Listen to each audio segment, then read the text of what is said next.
writing process, on my road to publishing, and take your questions. And you can pretty much ask me anything. So a little about myself. I live in Buffalo with my family. My husband Dan and I have been married for 48 years. We have 4 children, 2 are married, and 7 grandchildren. We have them over for dinner on Sundays whenever we can, and we feel very blessed to be able to do that. They're close.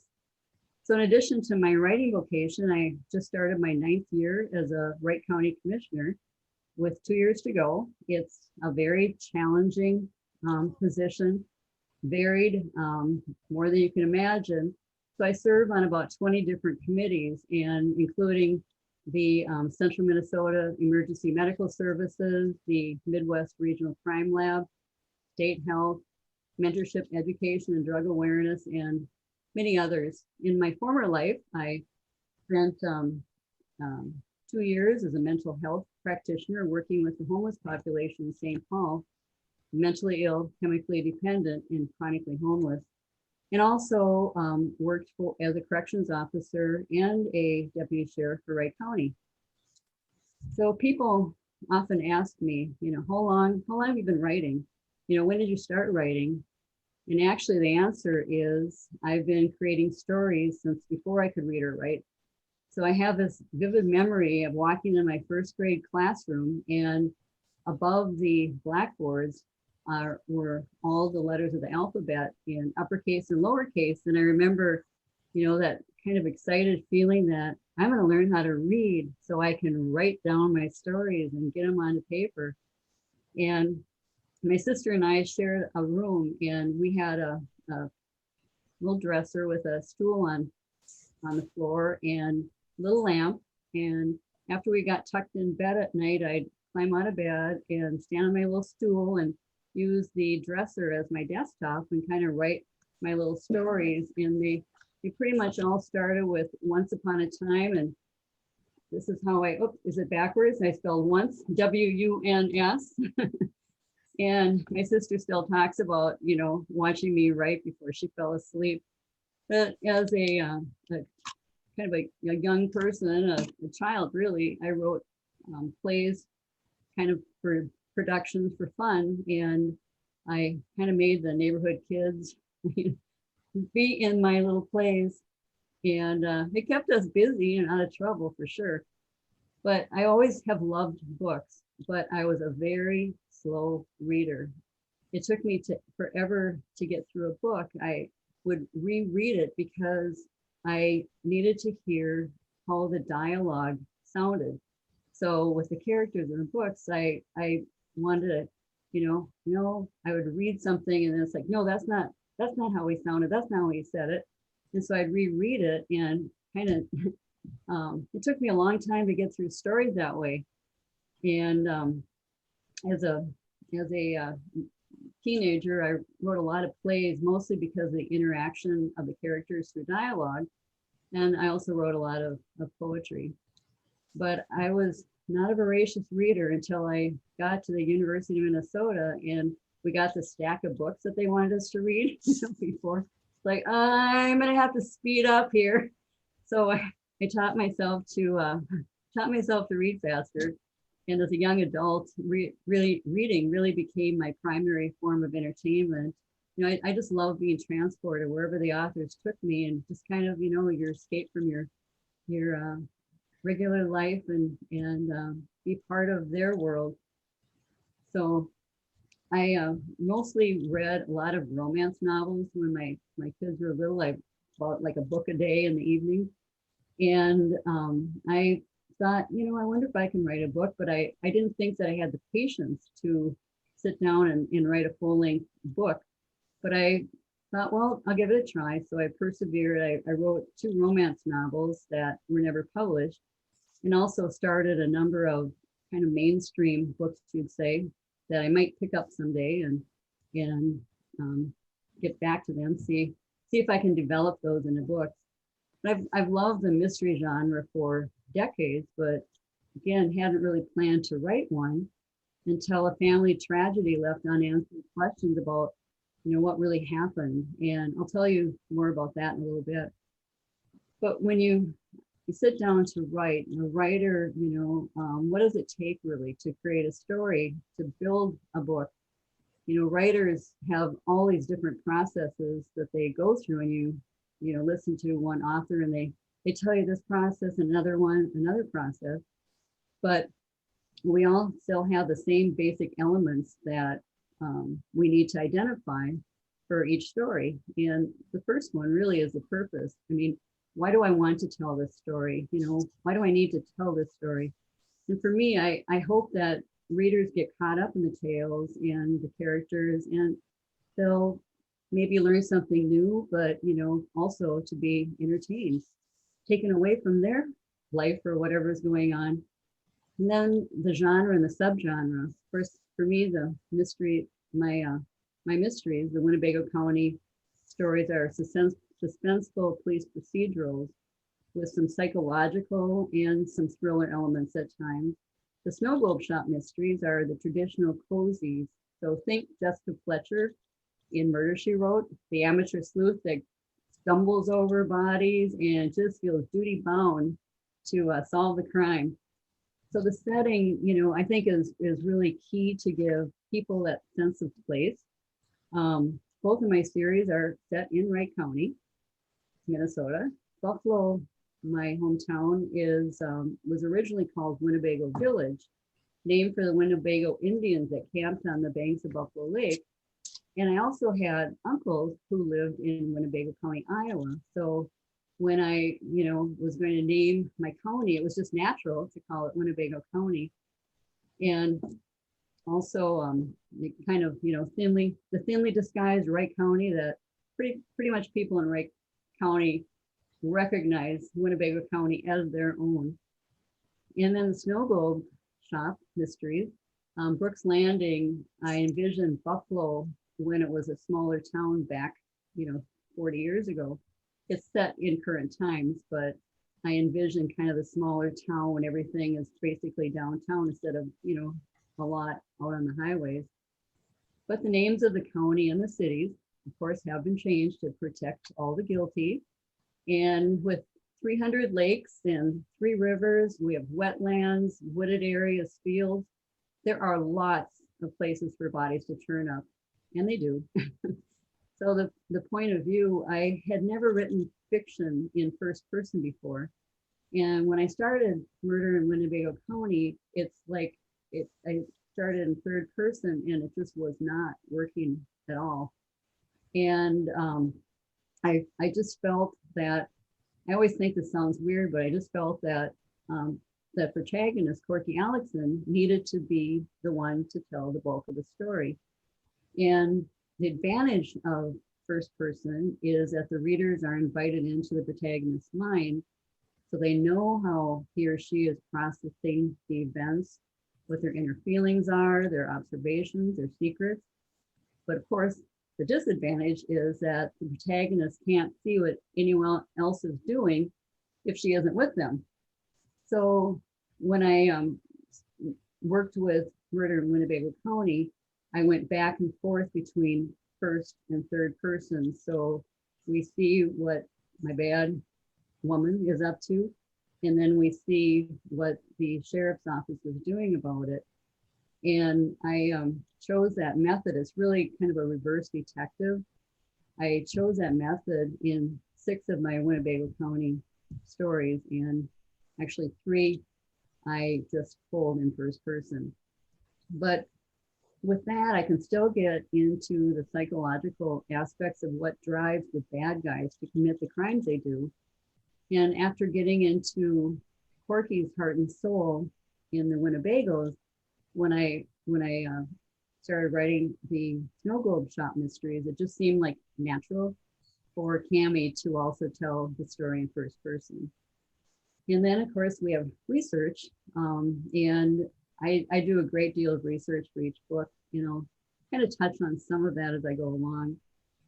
The plot and the story, Alfred Hitchcock said, drama is life with the dull parts left out. Henry James in The Art of Fiction said, plot is characters under stress. True.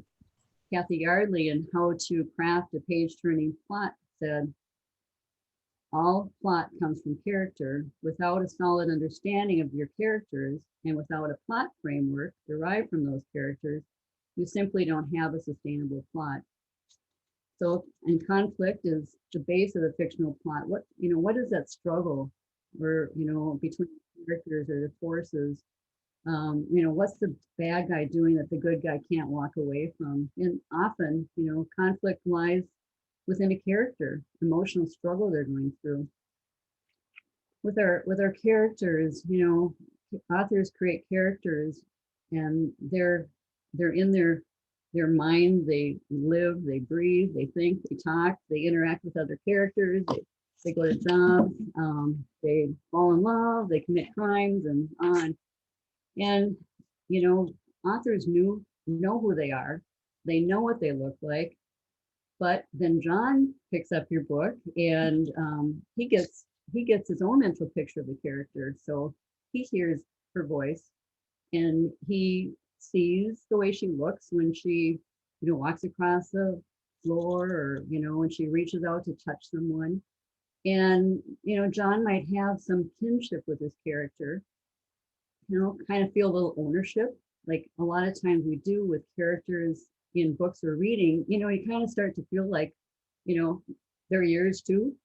And, even you might be a little in love with this person, or might be turned off by this person, or it could be somebody that, he loves to hate.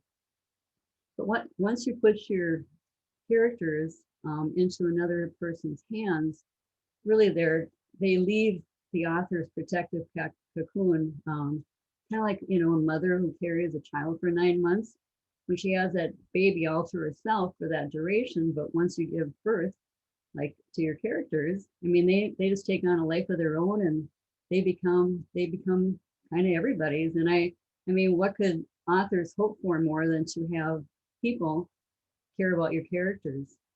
So I was at a author workshop some years ago, and we went through an exercise called What a Character Worksheet. And by the time we answered those questions about our characters, we actually had basic story plots.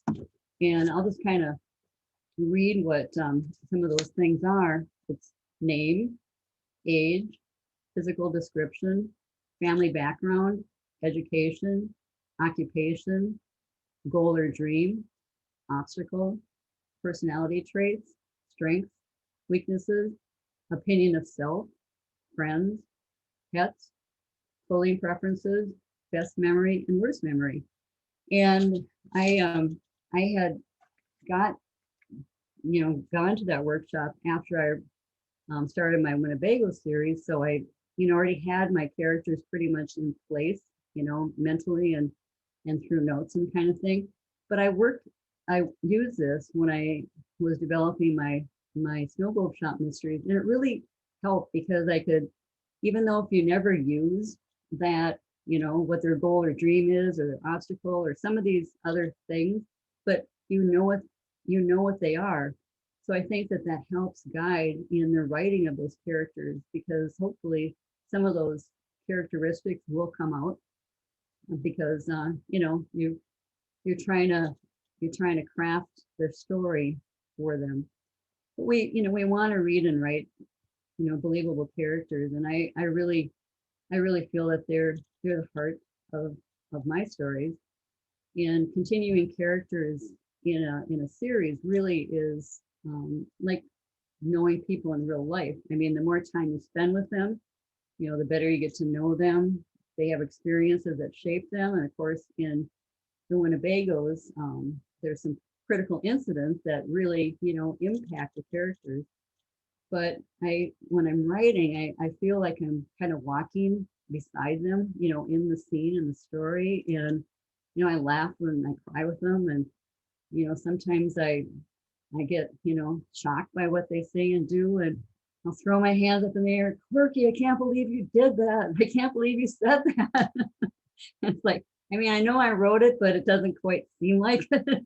It's a little bit like a movie, that I'm watching. But in dialogue, I said before, I think that's really important. It's critical, but it's an element really that helps gives you an opportunity to move the story along. So, and it reveals the characters, you know, who they are, how they react under a variety of situations by the things they. And I think it's important too that they recognize they have different voices. You know, they sound different, they use different expressions. Certainly my teenage granddaughters, you know, probably use different expressions than I do. Totally. Um, and in addition to, you know, working through the different elements though, as you're creating these stories, I also feel that there's something a bit mysterious about, you know, the whole writing process. It's kind of magical. It's just the creating stories and the writing process in general. So I belong to the Twin Cities Sisters in Crime, and you know, as Alicia mentioned, and have been on another author panels, in fact, including one at Lake City Library in 2018. So that was fun. But one of the questions that we get asked often is, you know, are you a plotter or a pantser? In other words, do you outline your stories, or do you fly by the seat of your pants? So you take a guy, John Grisham, author John Grisham, he writes detailed outlines that include, you know, a 2-paragraph synopsis for each chapter, whereas E.L. Doctorow said, writing a novel is like driving a car at night. You can only see as far as your headlights, but you can make the whole trip that way. And I'm kind of more on the E.L. Doctorow side of things.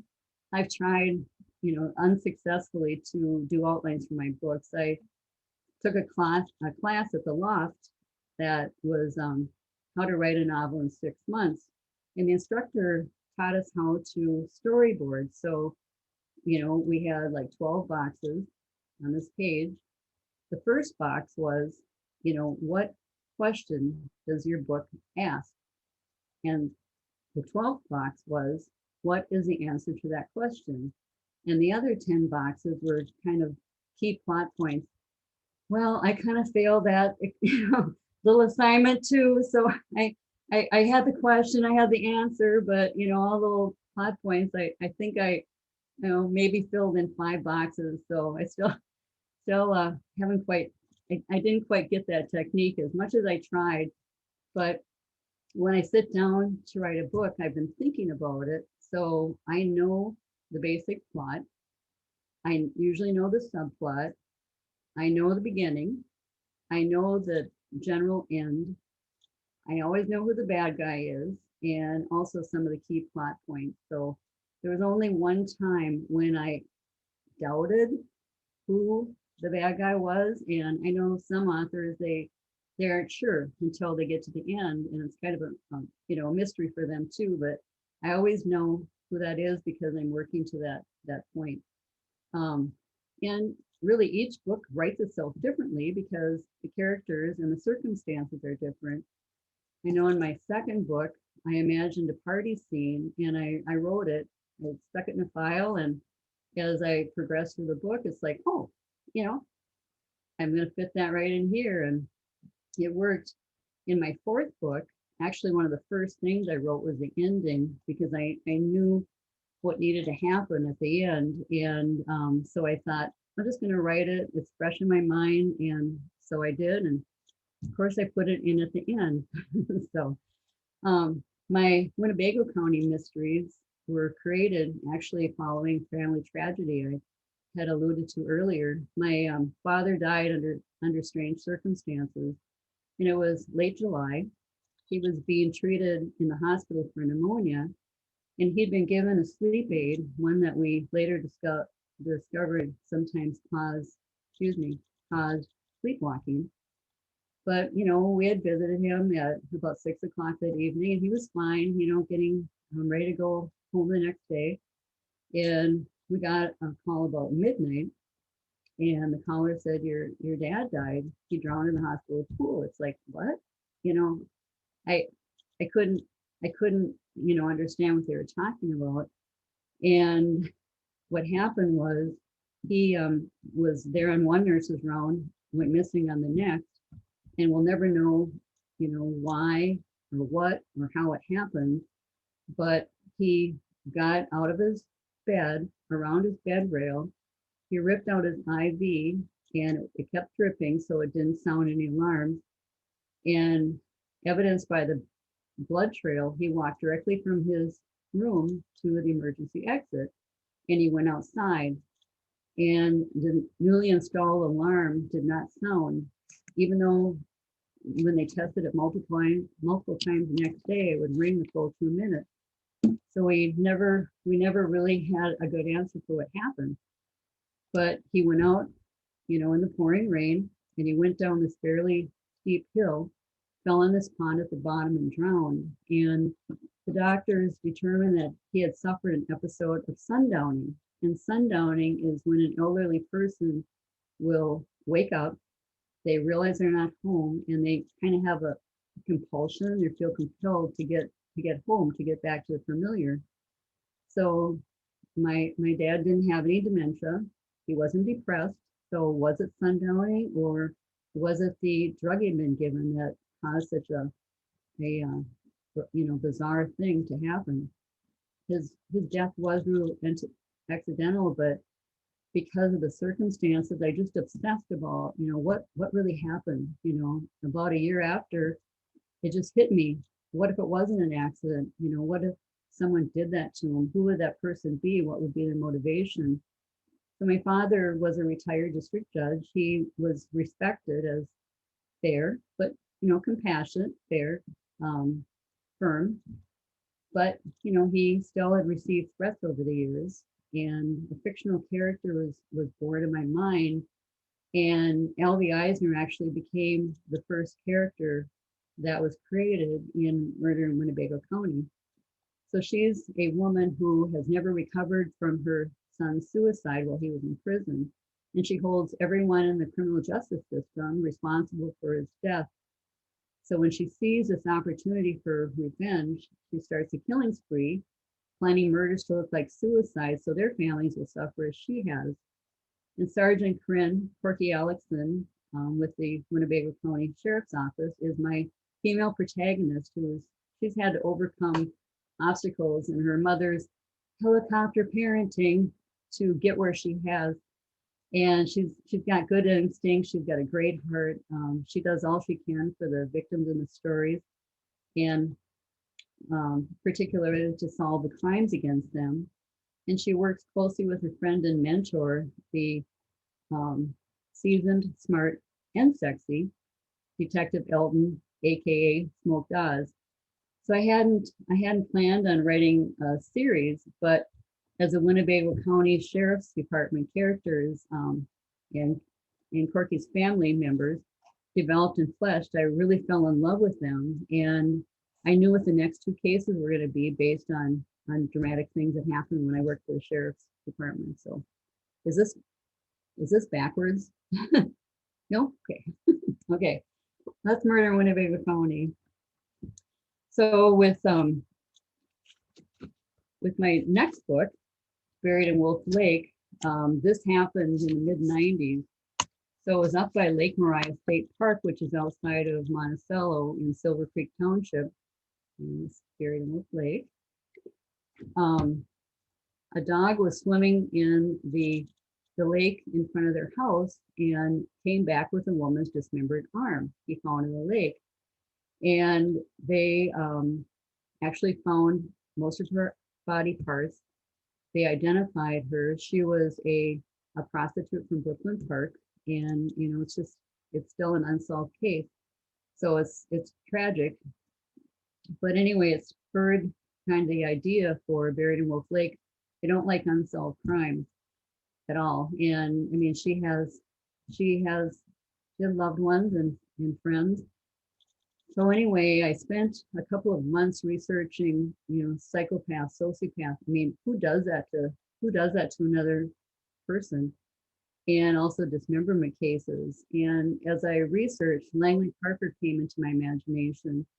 And Langley was a largely unloved boy who just felt really helpless in his circumstances. And he felt that he needed some control in his life and power. So he was also an intelligent researcher at the University of Minnesota. He was seeking a cure for a fatal disease that Arabian horses suffered from. And he's also keeping some very dark secrets from his coworkers. And again, in the mid 90s, another true case, the sheriff's office got a call from a psychologist in another state. And the psychologist broke confidentiality to report that her client was in our county in a hotel in one of our cities, armed with a dagger to sacrifice herself to Satan. It's like, whoa, what? Why? Well, she and her sister had been brought into a cult as children, and of course, scarred them for life. And we got to her in time and confiscated her. It was very large and it was very ornate dagger. And I often, wonder what happened to her. I hope that she was able to, get the help that she needed. But I just kind of felt I needed to write an altar by the river to give victims of ritual abuse a voice. And I actually researched for about 6 months before I even sat down to write this story. I got on chat lines with victims from around the world, and they all told the basic same story, whether they were from England or Australia or the United States. I also studied healing therapies and dissociative identity disorder. And I think that's just a really remarkable coping mechanism that God's given to people who are abused by those they love. They don't know how to rationalize what's happening to them, so they can create, an alternate personality to do it for them. And also I had a former minister who heard I was writing that book. And so he said, I want to talk to you about that. And he had been someone that victims started gravitating toward him. So I think, they started chatting. Like I worked with this gentleman, and he really helped me. But so he told me stories that, you can't just, they're so kind of unbelievable. I believed him, but they're kind of unbelievable. So it's a whole different world. And I kind of warned people about that story because if they've suffered from some sort of, adverse childhood experience or been through a bad situation, it's like, well, maybe it's not a good book to read, even though I try not to shock people's sensibilities too much, but some stories just are in their own right. But other ideas just come from everywhere. I mean, someone makes a comment and I read something that sparks a scenario that I can develop into a book. So when you're writing a series, it's always like, what's the next book going to be about? That's always in the back of my mind. And for the Nottingfield mystery, I just imagine a crop duster. I learned they're called aerial applicators, but he spotted the body of a naked man staked out in a soybean field, and he obviously didn't get there by himself. But so this is the 4th book in the series, the Nottingfield mystery. Then I was at a meeting. A speaker had just moved from Utah, and she worked with victims of trafficking. And I guess trafficking is a problem in all our states, but they're particularly, she said in Salt Lake City, there's a lot. And she told a story of how this ring was broken down or brought down because an observant neighbor noticed there was a young boy working in the kitchen, his neighbor's kitchen late at night, and she never saw him anywhere else. And so they reported him, and that, temporarily at least, took down this trafficking ring for a while.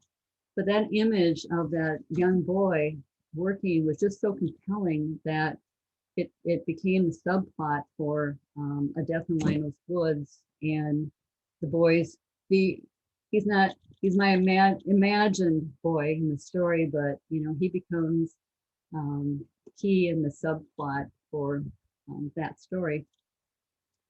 And I had pondered, planned actually my 6th book was going to be a hostile action at the nuclear power plant. We have one in Wright County. And so I got elected as county commissioner and I got appointed to the nuclear committee. So I'm the one that reports to either Homeland Security or to our emergency operations center to for drills. We have drills every other year, or if there would actually be a real event, which I do not believe there ever will be. But anyway, I won't be writing about hostile actions as long as I'm as long as I'm in office. So I was pondering, what is that sixth book going to be about? And just my brother randomly said one day, "Did you hear about that couple they found at the bottom of a lake? They've been down there for 20 years." I said, "No, I hadn't." Thank you. so so Secret in Whitetail Lake is about the discovery of an old Dodge Charger on the Winnebago County Lake that turns into a homicide investigation when human remains are found in the car. So,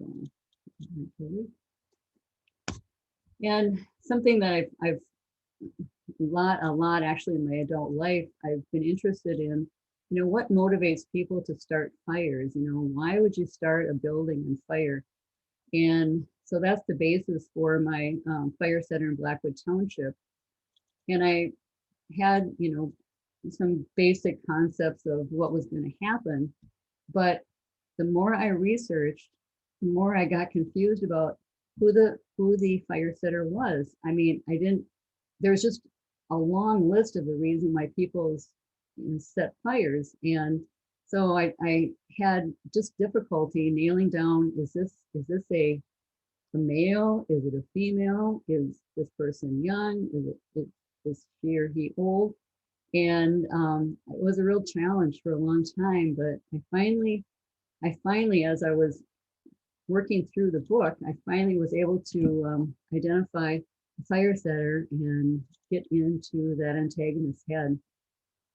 Then our county did a road project to correct a sinking road over a swamp, and the fix was really pretty ingenious. So they put foam blocks under the road to buoy it up. And when they went in to do the project, they found there was like 5 feet of asphalt. Well, it's like, well, okay, that's probably one of the reasons why this poor road is sinking all the time, but it was underwater, usually a few times a year.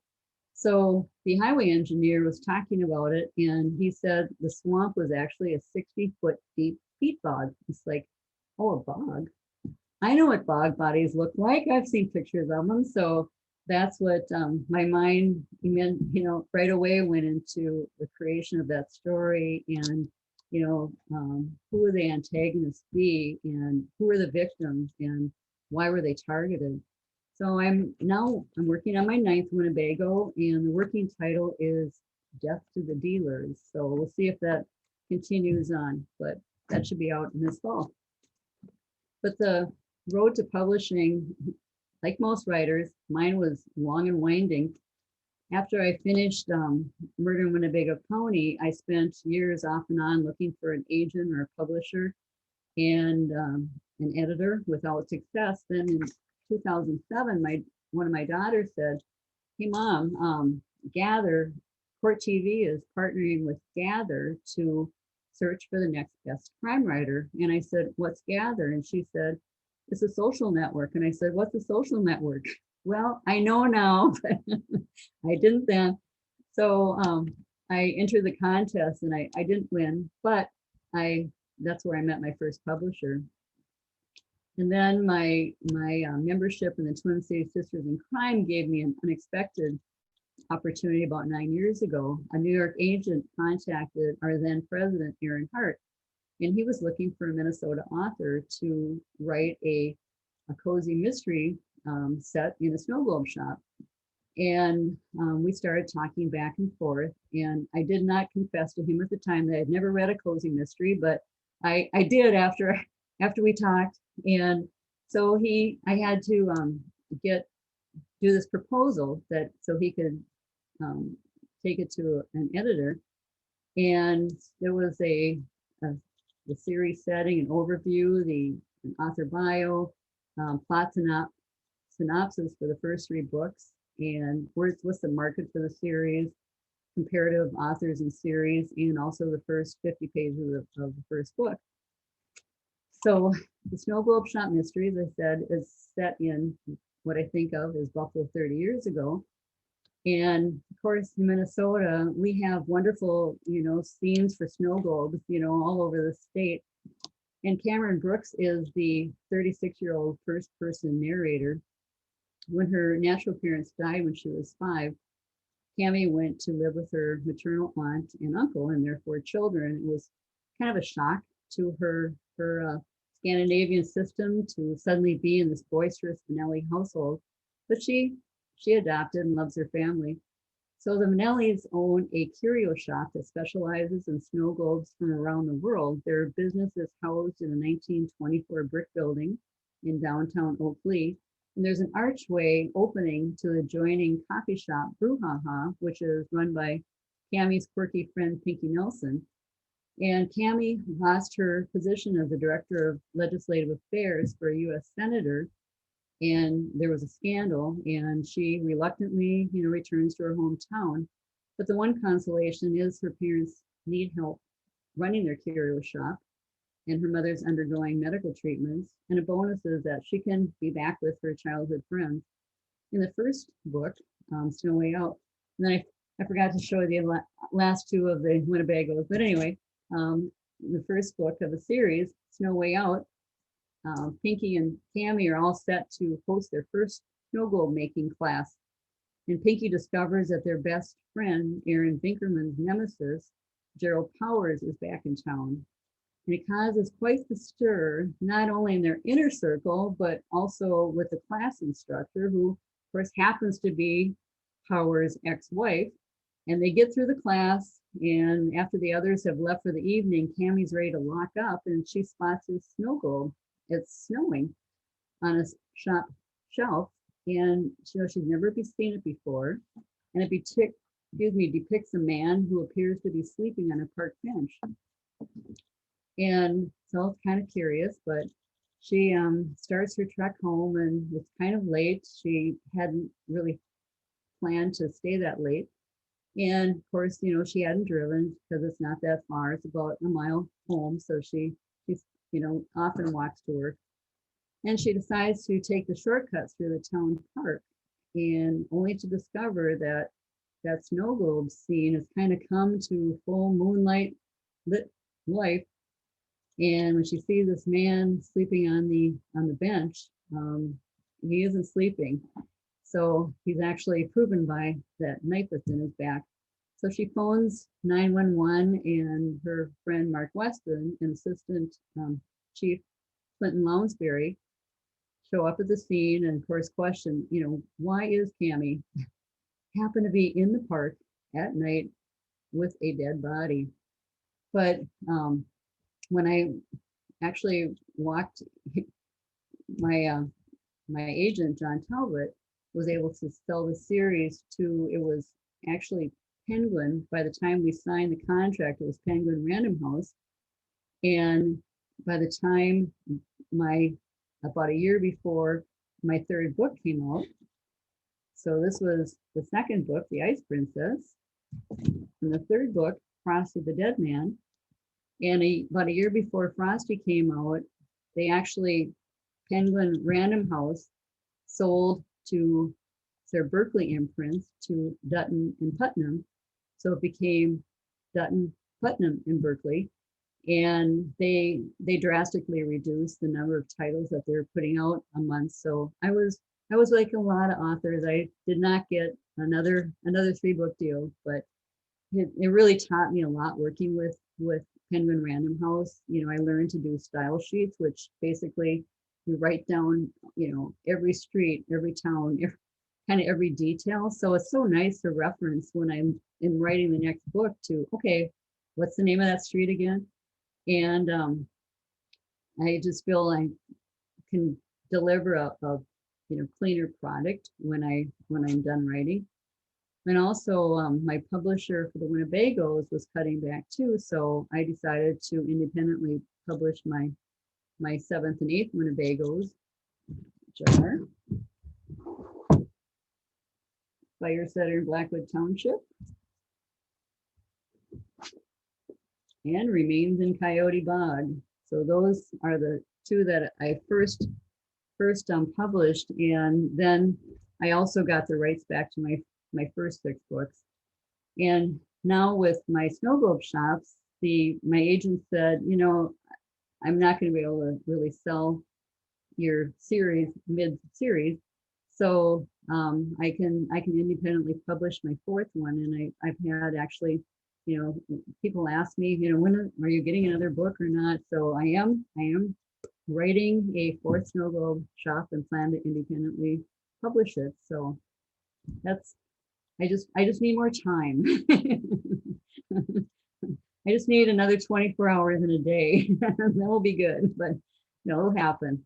So, but that's kind of an overview of my books and a little bit about the process and that kind of thing. But I mean, it's a very, I love the satisfaction that I feel, and I love meeting with readers, and it's just a real joy. So if anyone has any questions, I left a lot out. So if there's any other books you're wondering about the research or anything, I'll be happy to talk about that.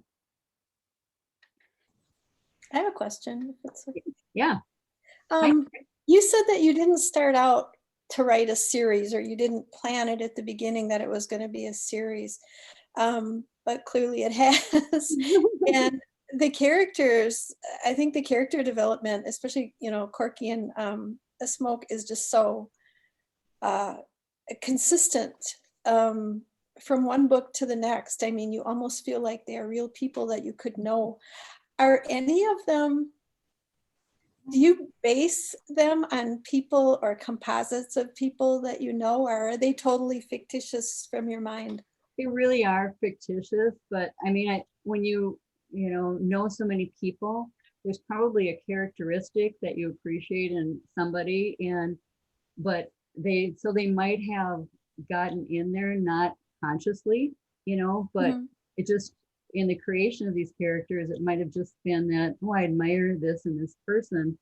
But a lot of people, that's something that they tell me. I mean, I feel like I wish I could go and hang out with Corky and Sarah. I wish I could go have a beer with Smoke, and so they become real people. And I know it's like, yeah, I would love to have them sitting at the table with us sometime too. So it's kind of funny. My niece said, well, I know you're Corky, but who is Smoke? Well, I married your uncle. It's like, no, Terry, I'm not Corky.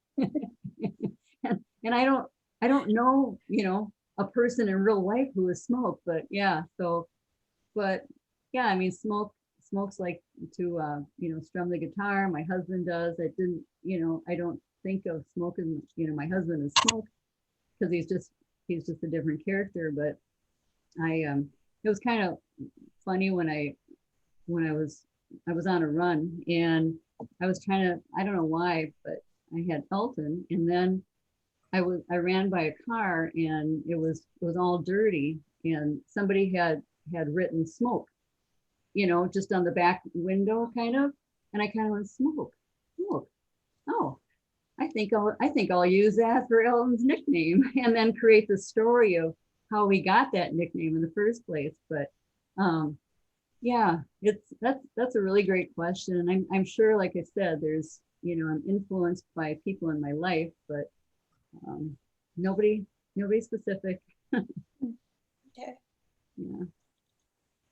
Did you have an idea of where it was going to go? Not to give it away in case anybody hasn't read all of them, but did you have an idea once you realized this was going to be a couple of books or a series?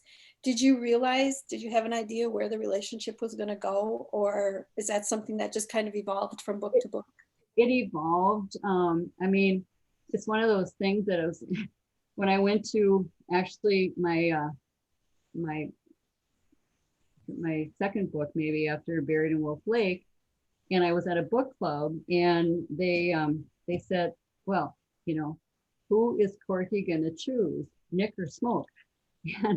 And I said, well, maybe Corky doesn't get to choose. And they said, well, we can help you. We can help you decide. It's like, so, well, that's kind of nice, that they want to give me suggestions or whatever. But Yeah, so, it's one of those things that, you kind of string out the relationship a bit, and, they've got to have their ups and downs. And so, yeah, I knew eventually where it was going to go.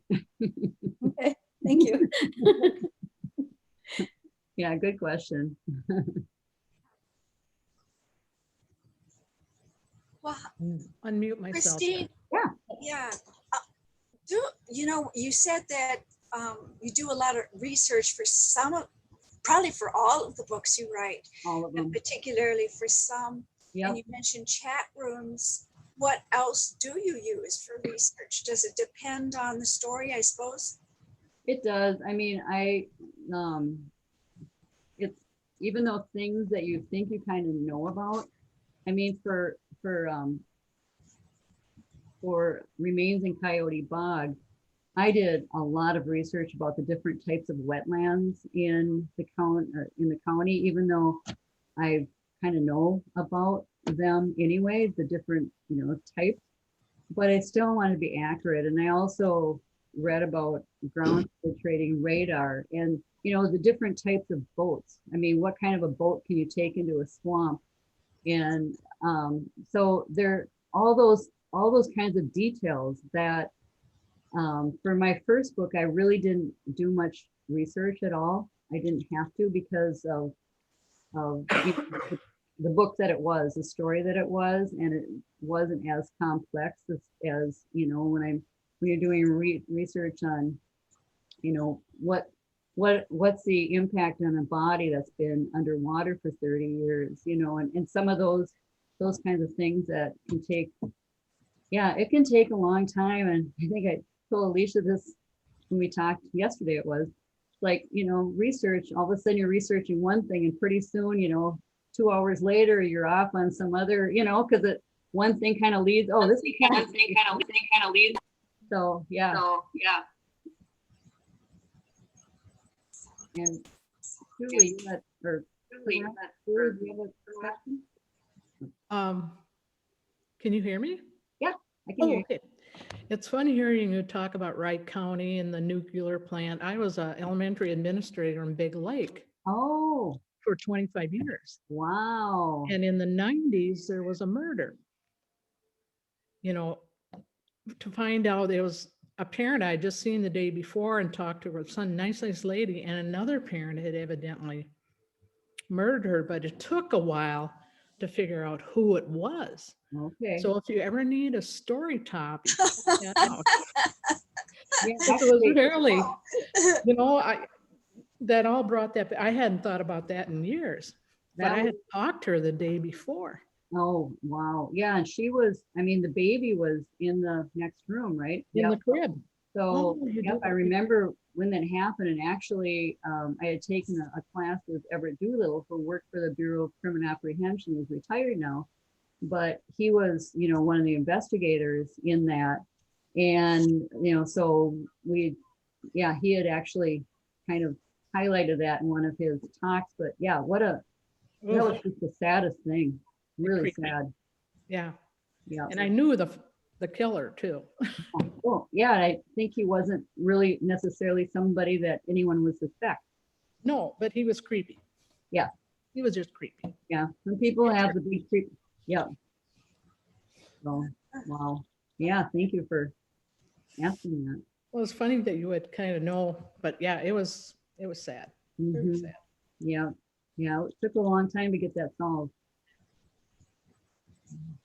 You mentioned did you say you were writing another cozy, one of the snow globe shop mysteries? You were writing one? Yeah, I've started it. It's not very far yet, but yes, I've had actually a lot of people request that fourth book. They're gonna write another snow globe, and so it's like, yes, it's just that I have to publish it myself. So that gets a little more involved, but yeah. So I've got the idea, and I mean, I really do miss being with those characters. I miss Cammie and Clint and Pinky and Aaron, and it's just a little lighter tone, and you know, like I said, a little quirkier characters. So it'll be fun to sit down with them again. Ivan, I see you. It's good to see you.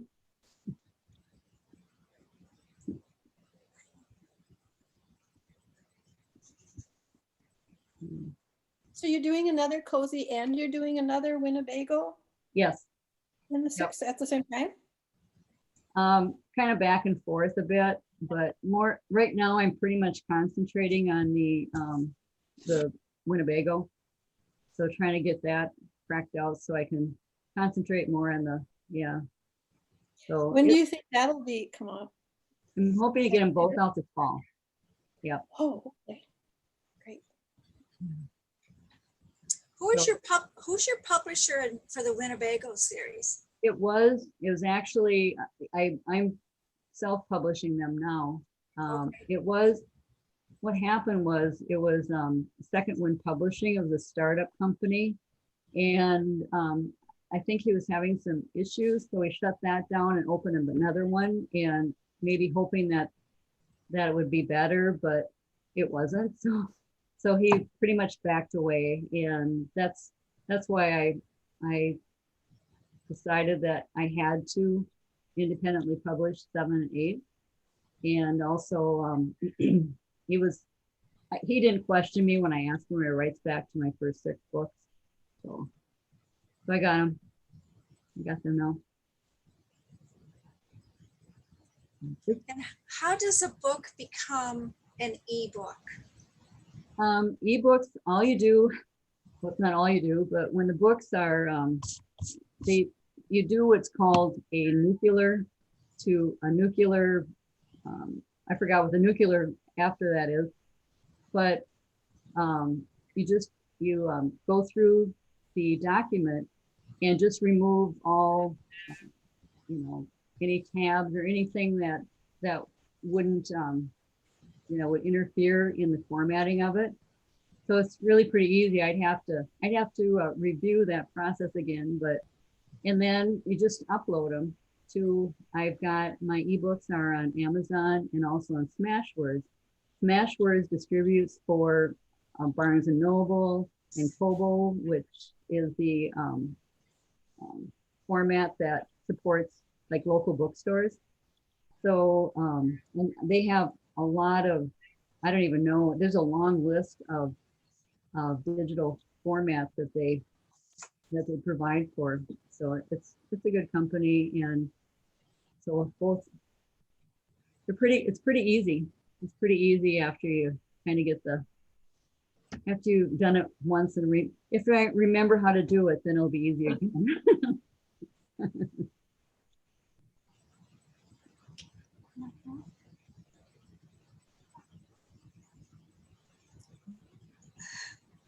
Yeah. Well, we've been here for about an hour, so I don't know if there's any other questions or you have any other stuff that you'd like to cover.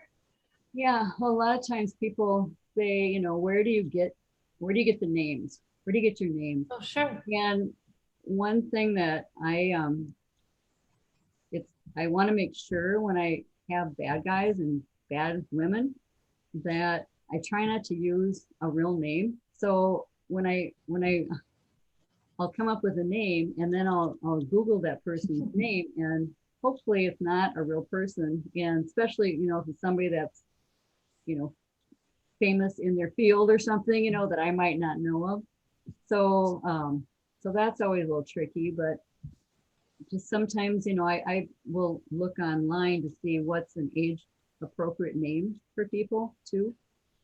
And what's the most common names in that generation, or, I try not to always use the most common, because actually some of the same names are popular, top 10 names in, decade after decade. So those are kind of the ageless names, but that's one way. Or sometimes in the old days, I'd look through the phone book, and kind of, well, here's a good last name, here's a good first name. Obituaries once in a while, kind of say, oh, I kind of like that name. But so those are some ways to come up with names, and book titles aren't so easy either. Do you have a work process? I mean, when do you write or where do you write or what? I have the same place that I write, which is, in my guest bedroom now, but that's where I write. And back in the old days, I always thought that my thoughts traveled from my brain down my right arm and came out, with my pen writing. I had to physically write. And when I started writing my Winnebagos, I actually took a keyboarding class because I couldn't remember back from my days of typing 100 years ago, where the keys were. And so I took that keyboarding class, and so that helped me. And I can move pretty fast now. And now I realize that thoughts can go from your brain down to both hands, and keyboard. So, but my process, it depends on the day, because I have kind of, a varied schedule. So I haven't had as many evening meetings, but I try to get some writing in every day. Last year was such a weird year.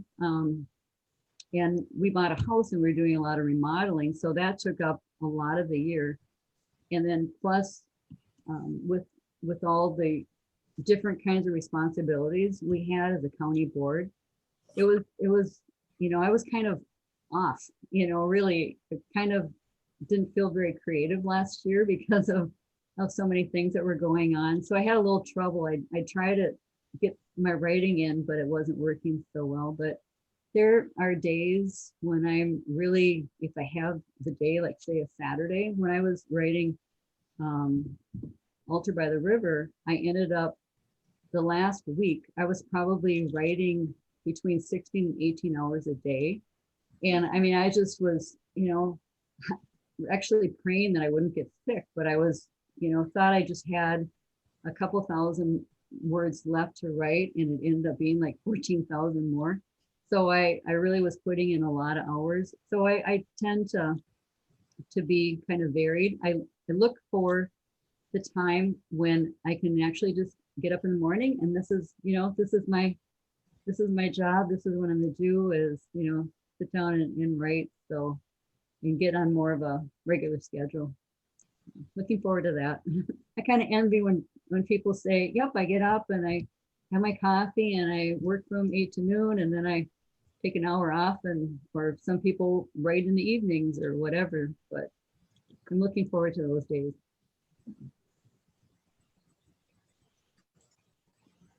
Great question. Anyone have a last question here? I guess we are approaching the 1 hour mark.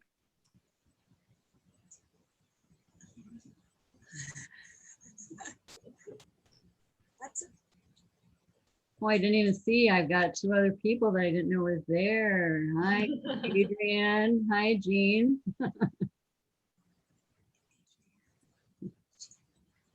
Well, if nobody has more questions, do you have anything that you'd like to wrap up with, Christine, or? No, just again, thank you. This was a lot of fun, being here virtually. I mean, we can get together and we don't have to live, close, close by. So worked out really well.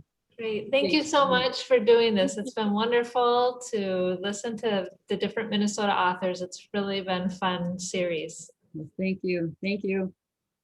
Thanks, everybody. And I hope to see you again. Yeah, thanks. Yep. Thanks Bye for now. tuning in, everyone.